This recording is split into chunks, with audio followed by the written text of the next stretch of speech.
Hi friends, welcome to Mona kitchen. இன்றைக்கி நம்ம என்ன பார்க்க போகிறோம்னா கோவக்காய் பொரியல் அதை தான் இப்போ பார்க்க போகிறோம். ஸோ கோவக்காய் பொரியல் வந்து நிறைய ஹெல்த் பெனிஃபிட்ஸ் இருக்குது. வாங்க எப்படி செய்கிறதுன்னு பார்க்கலாம். பாருங்கள், ஒரு பேனில் ஆயில் ஊற்றிக்கோங்க. ஆயில் ஆர் நல்லெண்ணெய் எது வேணால் யூஸ் பண்ணிக்கோங்க. கடுகு கொஞ்சம் போட்டுக்கோங்க.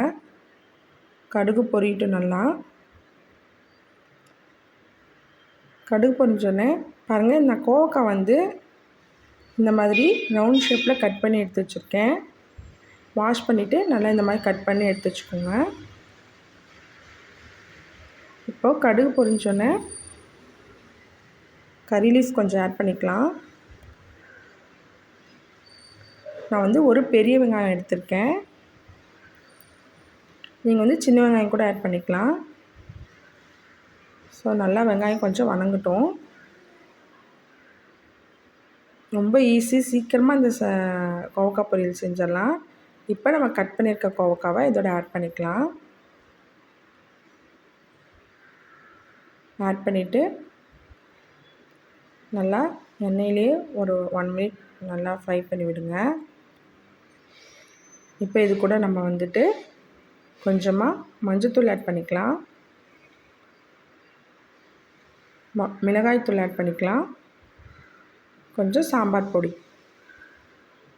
ஒரு 2 ஸ்பூன் சாம்பார் பொடி போட்டுக்கோங்க. மிளகாய்த்தூள் கொஞ்சம் கம்மியாக சேர்த்துக்கோங்க. தேவையான அளவு உப்பு இதெல்லாம் சேர்த்து நல்லா கோவக்காயில் மிக்ஸ் ஆகிற மாதிரி நல்லா மிக்ஸ் பண்ணி விடுங்க.